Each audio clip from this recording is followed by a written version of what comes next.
Sir আমাকে ডেকেছিলেন? হ্যাঁ, আপনাকে ডেকেছি। শান্তা ম্যাডাম, ওনার বেতনটা বুঝিয়ে দিন।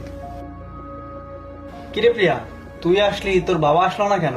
স্যার আমার বাবা নিচে ডিউটি দিচ্ছে তো, আমি গিয়ে পাঠিয়ে দিব। এনে পিয়া, তোর এই মাসে 10,000 টাকা বেতন, আর নিচে গিয়ে তোর বাবাকে পাঠিয়ে দিস। নে।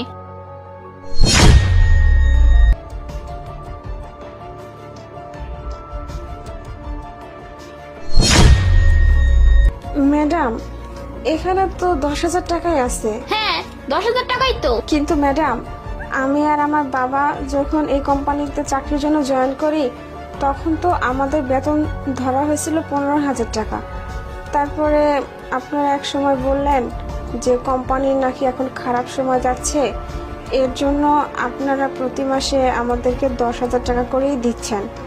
কিন্তু ম্যাডাম গত মাসে যে বললেন যে এই মাস থেকে আমাদের পুরো বেতনটাই দিবেন, কই সেই তো 10,000 টাকাই দিলেন। দেখো, আমি কিন্তু এর আগেও বলেছি আমাদের কোম্পানিতে পুরো 6 মাস ধরে কোনো ইনকাম হচ্ছে না, তাই যা দিয়েছি তাই নিয়ে এখান থেকে চলে যাও। যাও বলছি। এই শোন, যদি এই 10,000 টাকায় চাকরি করিস তাহলে কর, আর যদি তোর না পোষায় তাহলে চাকরি ছেড়ে দিয়ে চলে যা। এখানে দাঁড়িয়ে আছিস কেন? কি বলছেন ম্যাডাম? চাকরি ছেড়ে দিলে খাবো কি? আচ্ছা ঠিক আছে, সমস্যা নেই, আমি এটা নিয়ে যাচ্ছি।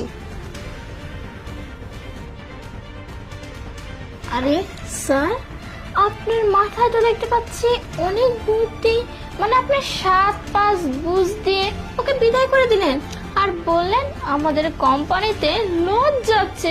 কিন্তু স্যার, আমাদের কোম্পানিতে তো কোনো লসই যাচ্ছে না। আরে ম্যাডাম, এই বুদ্ধি আছে বলেই তো এত বড় কোম্পানিতে চাকরি করে খাচ্ছি। শোনেন, আমাদের কোম্পানিতে তো কোনো লসই নেই।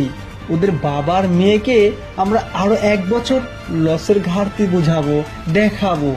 যে টাকাটা ওদের থেকে কামাবো দুজনে ভাগ করে নেব, কেমন? আরে স্যার, আপনার মাথায় সেই বুদ্ধি আছে। আচ্ছা, আপনাকে কিছু কাজ আমার বুঝে দিতে হবে। হ্যাঁ, দেখি আপনার এই প্রজেক্টের এই বিষয়ে আলোচনা করি। Okay sir. 1, 2,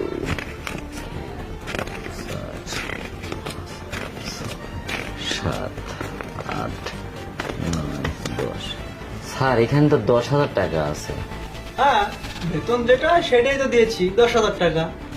স্যার, আপনি তো বলেছিলেন যে এই মাস থেকে 15,000 টাকা দিবেন, তো আমার 15,000 টাকা দেন।